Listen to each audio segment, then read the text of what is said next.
ladies and gentlemen. Today we're going to be talking about Rivens and Incarnons. And why? Because one's a problem and one's a benefit. Now it's up for you to decide before we continue on which one that is. But I want to thank you all for watching the channel. My last video is sitting at, I think, 1,000 views now, which is amazing. Thank you guys. And any new subscriber, that's pretty cool. If you're a returning viewer, that's pretty cool. Hope you guys enjoyed the video. And further ado, let's get into it.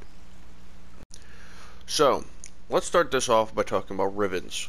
So here's my Panthera, and we're just gonna upgrade real quick. And as you'll see, I have a Riven in here. This Riven is not the greatest, not horrible, just not good, really. Everything else is pretty much what you would, find standard on any like in-game build, minus a few things. Here's what it would usually look like, something like this. But point is, we have a Riven here. Now, Rivens in practice should be good, and in concept they're a good idea. In practice, they are horrible only because they don't do the thing that they were intended to. So a Riven was designed to basically make older weapons good while making like the good weapons, kind of just better, but never to make them like amazing. Instead, what they did was they took weapons that are already really good, made them better, and took weapons that were pretty bad and just made them okay. And what ends up happening when you do that, you have a paradigm shift where you have to make everything else more difficult because now the things that were already good are now better. And this is where you start getting, power creep and shit like this. Rivens are a #1 factor to power creep in this game. This and the helmet, which I'll make a video separate on the helmet and my issues with it later. But Rivens as a whole are a problem. Now, there's two issues here.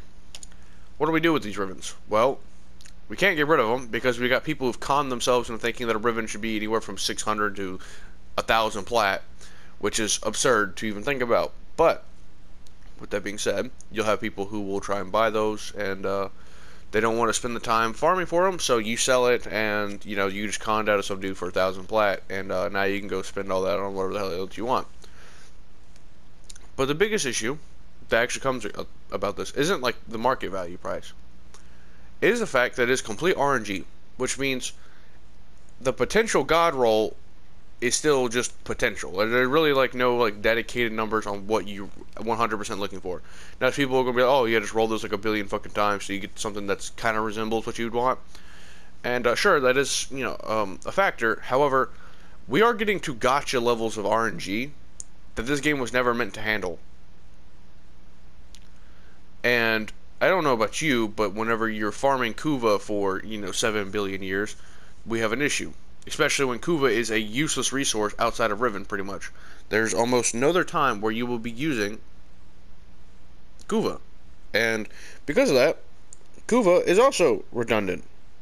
And the other issues with Rivens is that I could literally just make this build, which is your standard, viral slash build. And this will basically scale infinitely into all content. So why would I want something like this when I could just have this?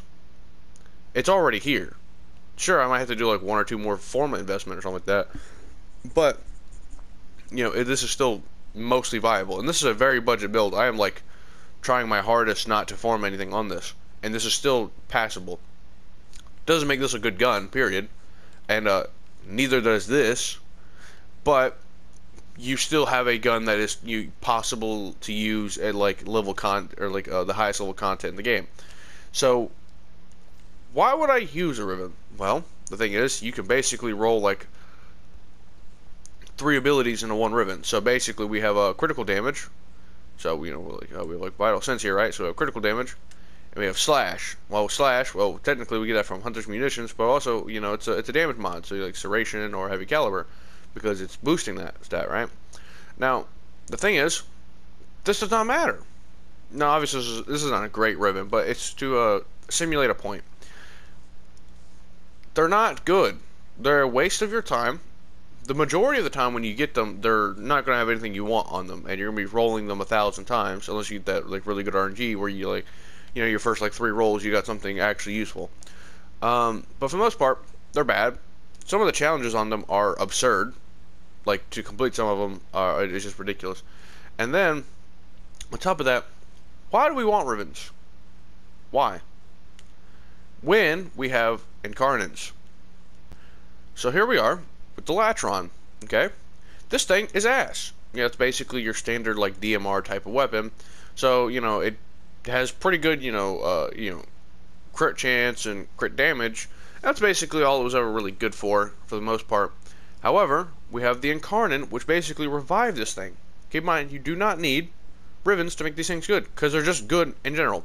So obviously, you know, we have our Incarnate evolution, and then, you know, we have, our first actual Incarnate buff, which gives, you know, +6 puncture, and you know, we get the status effect, multi-shot, and a bunch of other shit, you know.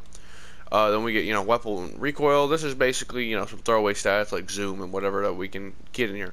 And then we have, you know, what is usually best in slot, and, you know, critical chance increase and a critical multiplier increase. Based, okay? Point is, you take a weapon that was normally just kind of okay, and you just start slapping other shit on it, which, by the way, these are just 3 different buffs, mind you, which, you know, simulates Rivens and to a great degree. And not to mention, there's a transforming aspect to this, meaning I have to actually use the gun. It's not just good because it's good, it's because I have to actually use it and, you know, understand the mechanics of it. And then we get into the upgrades. If you guys want to copy this build, again, this is just your standard, you know, viral slash build. You've seen these like 1,000 times. The only difference is, this one fucking hurts a lot. So yeah, go ahead and look at all that juicy shit in there. Okay, there you guys go. But yeah, standard viral slash build. Now we take that. Now what does the Incarnate actually do on this thing? Well, it's simple. It just shoots a little ball of death that explodes and kills everything in sight. It's pretty interesting when you see it. Now, with all that being said, Incarnons are the future. We're not going to be able to get rid of Rivens because there's so many people who are financially invested in that shit where, you know, where they've spent 1,000 plat or they're going to use it just to earn 1,000 plat. So we can't really get rid of them because they've basically saturated the Warframe market. And if you took them, you know, we'd have like a pseudo like market collapse because, you know, it just wouldn't work. Another issue that we come across with Rivens is actually has to do with Warframes and not Incarnons, and we'll touch on that really briefly. Blah blah blah blah blah. So Cora here, right? Cora is known for having a stat stick. Now, if you don't know, a stat stick is basically you take a melee weapon and you turn that into the stats, you know, these things over here, you know, the damage and whatnot, into your actual like weapon values for an ability. So Cora has the ability Whip Claw. Basically, all the stats from Whip Claw are put on from your melee weapon. So you bring a melee weapon, it gets the stats from that, and uses. Why? Why do stat sticks exist? I don't know. They're kind of trash, to be honest. When this could have just been, you know, the best whip in the game and made it an exalted weapon. But you know, what do I know, right? I just play the game considering the fact that every other, you know, major character as an exalted weapon has the ability to mod their weapons. You know, say Mesa, Excalibur, so on.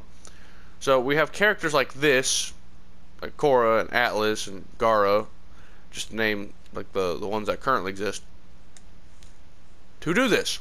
Why? Makes no sense, right? Now, you know, we go back to, say, like, again, Mesa real quick.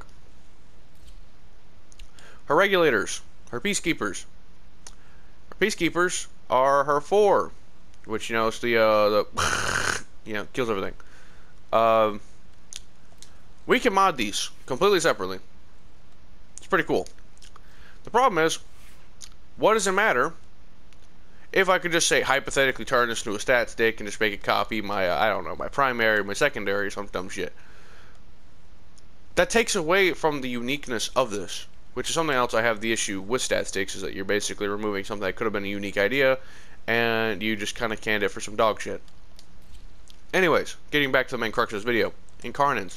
Incarnons are the future, period. I don't want to hear anybody complain that, oh, Rivens are a problem and Rivens are dog shit, or Can you shut the fuck up? I apologize. With that being said, Incarnons are going to be the ultimate fix to all these old weapons. And for the last part of this video, I just kind of want to go over some weapons I would like to see be Incarnons. So, yeah. So, number one on my list, I have the Baza. The Baza is a classic, okay? I love this weapon. It is extremely fun to use. It's basically just a really high fire rate SMG. Obviously, I have the Prime here. If you guys want to see the build, again, standard viral slash build in here. The one thing that you will see is kind of unique about this is that I am using crit damage because I can. This weapon has high, crit multiplier already, so just build into that. And then viral acceleration because, well, it already has a pretty high fire rate. Let's just boost it a bit further. I mean, we almost have, a 30 fire rate on this thing, which is absurd, and that's taken into consideration. We have critical delay, which lowers our fire rate, so that's pretty cool. Although altogether, this is a really fun weapon to use. This is a really good build. If you guys don't care for the crit damage, here's my heat version. Thermite. Basically, you just get rid of the crit damage for the thermite, and that's basically how that works. And if you're looking for, you don't care about the fire rate, here you go. It's basically the exact same, crit damage version, and with the heat on it, minus the fire rate. And yeah, that's the build. This is the one that I use personally, but you can use whatever you want. By the way, with this thing maxed out, we can slap ammo drum on here, which this is the most expensive of these three builds. Ammo drum is actually really good, only because well, with this kind of fire rate, you're just spitting out ammo constantly, so being able to essentially double our ammo count is pretty nice. But yeah, the Incarnon for Baza, I would think would be a really cool way to do it. Would be it's kind of like a lead sprinkle, where you say you shoot something and it just has like this umbrella effect where it just cascades, rounds in like a 360 motion around whatever you're shooting. Maybe like 3 to 4 meters would be healthy, and it's constantly spreading bullets, and so you're just sending these out here, doing as much damage as possible with high fire rate, and you're sprinkling everybody who surrounds that one guy you're shooting at. So you take a single target weapon to a multi-target weapon, and that's the big issue with a lot of single target weapons is that they don't have AoE on them, so you can't kill like hordes of people at once. So yeah, I think that'd be really cool. Like again, you like hit them in the head and it just sprinkles bullets all around them like 360 degrees. Number 2 on my list is the Cerberus. Now this is the Cerberus Prime. I might not have this thing to the best mods if I'm being honest. I'd have to let me check real quick. Yeah, this build could use some work. It's not great. I'm realizing this just now. Wow. Okay. Yeah, we can move some of this stuff around. But anyways, with that being said, basically, run your standard viral slash, get your galvanized chambered aptitude here, make your viral, get your 100 munitions. If you want, you can literally copy my same Baza build if you want that higher fire rate, and stuff like that on it. That's cool. It's a good crit weapon as well, has decent multipliers. But basically, what I would like to see with the Cerberus is I would prefer if it just got the Lex treatment. So the Lex, basically the way it works here is it essentially just has like a wall of death with infinite punch through. I think if you just gave that to the Cerberus with some minor buffs here and there from the actual like other things, there you go, you have a good gun. I mean, it's already good, but because it's that single target limitation, we kind of have that small issue. But yeah, just give it like a wall of death that just has infinite punch through. Yeah, we have a great gun here. On to the next gun. So, here we have the Zug or Zug or whatever you want to call it. It's a gun. Basically, it's a crossbow. Now, the cool thing about this is that it actually does have a bit of splash damage on it. It's not very much range, obviously. You see 2.6 isn't a whole lot. But, it gives you an idea of what this thing has a potential for. And obviously, really high status chance. Really high status chance. Also, pretty good crit chance as well.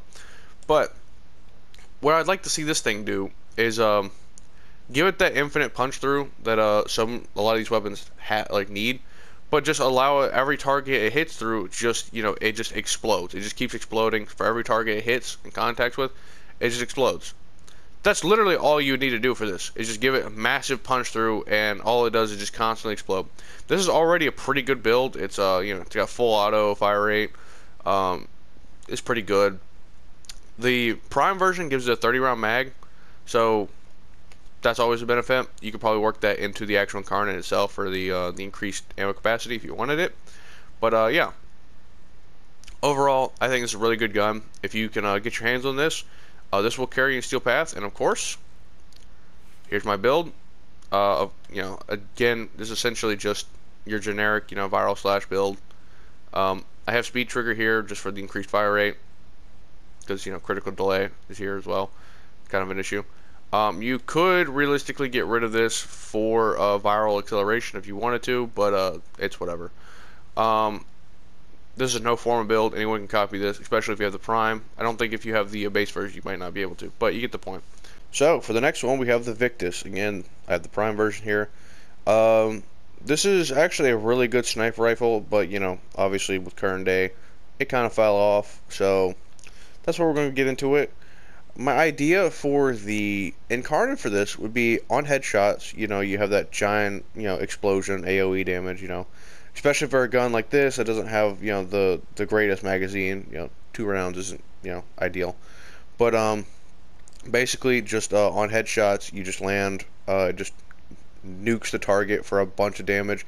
Give it a massive AoE of like, I don't know, 10, 15 meters. So you're just doing like, you're just shooting nukes at people. That's how I would like this weapon to work. Of course, it's on headshot, and you'd be able to apply that with the actual scope multiplier for even more damage. And that's how I just like to see this weapon work. Again, with multi-shot, that could work. Throw that in there as well if you wanted to. But that's how I just want this weapon to work overall. Doesn't need to be too fancy. Just make this thing nuke. And the whole reason for that is because, well, we have that really low mag capacity. So say if we even, like, I don't know, we'd say we, like, tripled this or whatever. That'd maybe be healthy. Maybe you could 5 times. So it holds like 10 rounds and then, you know, you're out. That'd be pretty healthy for this weapon. And yeah, let's put snipers back on the map. They're still pretty good. Just, you know, they're just better weapons. Overall, for the build, that's a very budget build. I don't have any forma on this weapon. So, again, your standard viral slash build. Here you go. Pretty simple. Obviously, I would want something in here. Something else. You could realistically run a serration mod just for extra damage if you wanted to. It's up to you. You could probably throw something else in here. We already have a bunch of status, so if you want to send that just a little bit further, you know, we have thermite rounds. Get that over, you know, 100%. But yeah, for the most part, or you can run galvanized scope if you want some more crit chance. So that's cool. But yeah, that's essentially how this build works. It's pretty simple. There's not much to it. And here for our last weapon, we make it full circle. We have the Panthera. This is the Prime version, obviously. I would like to see an Incarnon for this. Now, the problem with this getting an Incarnon is you'd have to get rid of the secondary attack. The problem with that is that every other weapon I just showed you doesn't have a secondary, which is why it would be easy to get that easy to get that transformation there. But this weapon, its secondary is complete ass. Never use this, especially if you're on controller. It's even worse because you're essentially holding the transformation button, or the secondary button, which is your right joystick, which you're holding, pressing that down. I don't know if you ever tried to like hold down your joystick for, you know, even say 5 seconds. It's not comfortable. Yeah, don't do that. It's ass. So we can get rid of this safely. Nobody's going to care. I've done some testing with it. There's really no making it good. It doesn't tick enough to do like worthwhile damage. Even if you increase the fire rate, it's just still really bad. And yeah, so we can get rid of the secondary. And what we do instead is make the transformation for this. That's why I have Neja here. Make it like Neja's 2, where it just bounce off every day or everybody, and say maybe it bounces up to like 5, maybe 6 times. That'd be healthy. And you know, spreading that status around, so you're shooting once, and it also has a little AOE on the primary fire. If I gotta find where that is, radial here, yeah, 1.6 meters. that's fine. If anything, we can increase this with the Incarnon, get that maybe up to like 3 meters. And we get that bounce effect from, you know, say like Nexus 2, like I said. Just make it so the saw blades just bounce around. And yes, that's what this thing shoots. It is saw blades. Here, max velocity saw launcher, if you were wondering. And yeah, that's essentially what we want. And we have a good gun. Anyways, I hope you guys enjoyed the video. And as always, thanks for watching. And also, again, thanks for all the support in the last video. I hope you guys understand. I kind of want to make discussion videos. I don't mind doing build videos. I'll probably leave a poll in my YouTube channel after this goes up. What you guys want to see next, whether it's builds, steel path guides, tips. I don't know. I do it all. But yeah, thanks for watching. See you guys.